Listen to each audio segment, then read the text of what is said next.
I'm going to give a little bit of a overview of something that is kind of like a recurring theme of all my videos and is going to be kind of congested in one. So we know of Muhammad that he used to be visited by an archangel, and his name is Gabriel. And there's a chapter that talks about uh, what the people around him used to assume about him, about Muhammad. So they would say he's learning from the Jewish community or the Christian community, or he has lost his mind. So they're doing all this to almost distract from his authenticity, because nobody really knows like why he is who he is and why he's becoming who he's becoming. And to only assume that he'd be learning from other traditions is almost weird as an argument, because maybe at the time they didn't know this, but God is actually the one that tells us, actually, I guess later on, that, for example, the Jewish community, which was what we know came and they attribute Moses as like the book that they follow, uh, was followed by Jesus and then was followed by Muhammad. So all of these doctrines or all these books or all these laws or these prophets, they're almost in time so that they can help us kind of upgrade and understand how to stay contemporary with the civilization that we're currently in, right? So if you were to say, I want to stay current with Jesus this time. So that was 2,000 years ago, which is fine because we built a lot of the ideas that we have currently around when he was around in the world, and like how we understand civilization and what some of his teachings were. To say that you believe in Jesus and you don't believe in Moses doesn't really make sense. It just means that maybe the time that he was in was also at a certain place. So some people say maybe he was in Egypt. Whereas when you think of Jesus, some people think he was maybe around the area of Turkey, so a little bit north of where Egypt is. When people think of Muhammad, they think Arabia, so it's almost going east from where Moses was. So it's almost like a triangle, right? You can think. Who even knows if these places are accurate? If you think of Ibrahim, he was kind of east of Turkey, maybe. So it then becomes like a square. Now we have prophets that were all through time, all over the earth. And we know of this because anywhere we travel, we'll find ruins or like places that show something about the people that used to live in that area a long time ago. And God doesn't tell us about all the prophets that came through time. He just tells us that I'm giving you these 25 or a little bit more, a little bit less. And some of the people that are mentioned in the Quran that had like really cool miracles almost, they're not talked about as prophets. They're only just talked about as righteous people or people who had piety or a type of kindness in their heart, that God just gave them these gifts. Almost to say that maybe God doesn't want to identify anybody in the same way, even though they all have gifts. So it's to say, I'm calling this person a prophet, and that's it. Someone might have something special about them, but they're not a prophet. How are we to know? That's why it's almost like the Quran is open that way, like very open to interpretation, that God's saying, you're welcome to make your own choice about how you believe this. So one story was Elijah. I think I mentioned it a little bit in the past. And his story is really neat. His name in the Quran is called Uzair, which means, if you translate it to English, it is Elijah, because sometimes Arabic and English, when you try to translate the sounds, they don't always match. So it's just like an approximation. So I don't know very much about the Hebrew language, but I know that Arabic and Hebrew are very similar. And the Torah at the time of Moses is written in the Hebrew scripture. I think it also goes from, sorry, I guess it would be right to left, the same as Arabic. And what we know of Uzair is that he was a person who used to also think about like the universe. And one time he was walking by a city that was destroyed. And as he's walking, he has his donkey and he has his lunch almost like in a little packet beside him. And he's wondering, he's like, I wonder how God can bring this back to life. It looks so dead, like almost like when you think of a dry earth that's had drought. So there's no sign of life. It's just really, really dry. So because he had that inspiration or like that thought, he fell asleep. And he actually fell asleep for 100 years. And we know this because when he woke up, his donkey was bones next to him, and his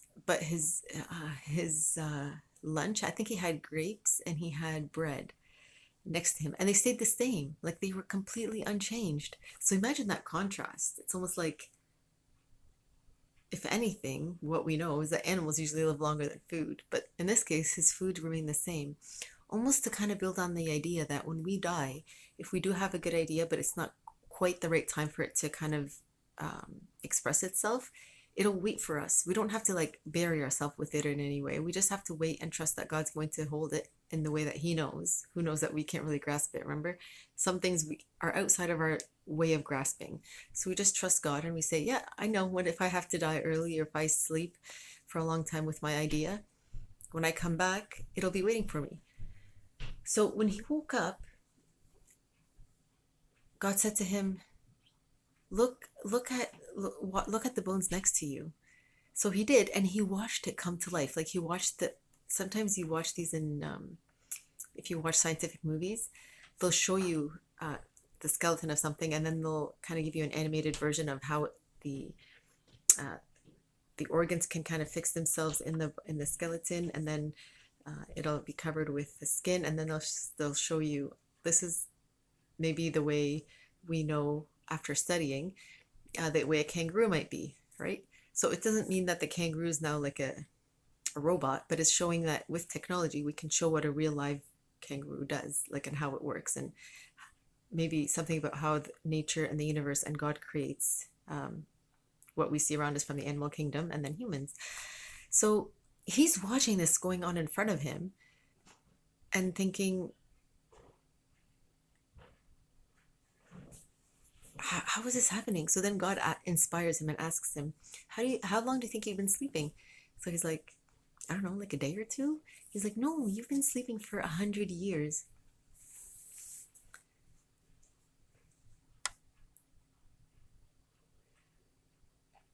And then he said, we're going to use this example as a way. So I'm kind of reciting the verse in my mind so I can make sure that I'm reading it correctly.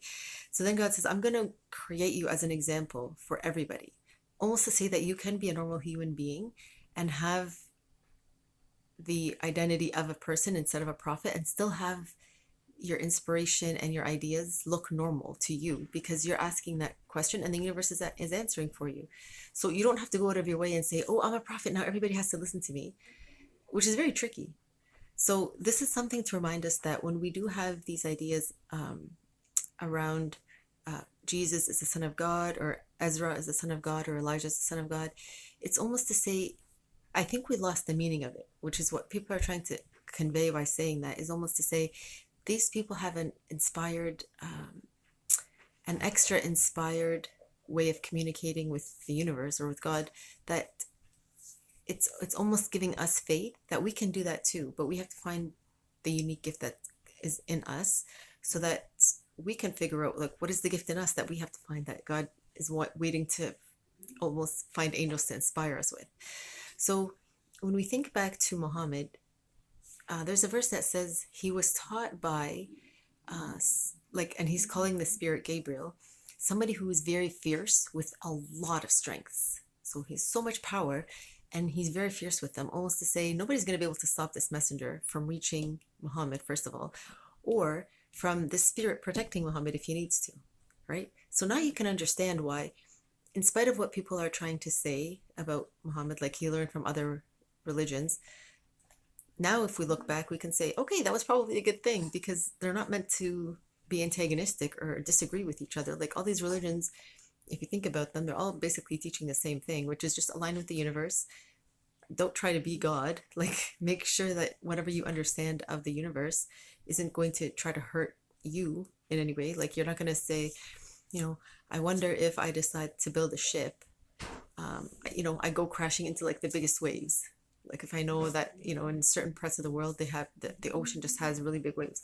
Why would I go challenge myself to build a ship that's going to take those waves on? Like, some people like to surf and they like to do that with their body. That might be a little bit different than, building a ship, taking a lot of people on there and then just dying. So all of these things, like, I think of them in a playful way, but it's just to show that we have to, like, God gave us an intellect and a very strong way of thinking, so that we can make sure that make sure you use your heart too. Like think with your brain for sure, but also use your heart and ask for inspiration so that your ideas are actually good ones that don't hurt people. Like all ideas are hopefully are good, but that they're not hurting people. So I'm going to stop there because I like the ones that have like a lot of these meanings to kind of be short so that you don't have too much to think about after you watch the video. But think about why, for example, if you do see somebody who has ideas that seem like, one idea is better than the other, how you can stop yourself. Because sometimes I think like sometimes people want to copy somebody completely. And so they'll say, I want to watch what you're doing. I want to wear what you're wearing. I want to think the way you're thinking. I want to use the words that you're using, which is a good start sometimes because sometimes the way to understand something, you first have to learn it. And then you learn it in exactly the same way. And then you decide, okay, I'm going to not do this now. I'm going to do this. I'm not going to do this. And that's basically how the prophet taught is everybody wanted to do what he did until they decided, well, I'm going to maybe not do it the same way. I'm going to wait and see how I can do it a little bit differently. So that is a safe way to do it. But just remember that that person is still not God, right? God is bigger than all of that. So at the very end, you have to remember that within, I need to still ask for inspiration from God who has this, at least this one angel for sure that we know about, Gabriel, who has all the power from all the angels, and he gives direct inspiration and he can come and help you continue on your journey.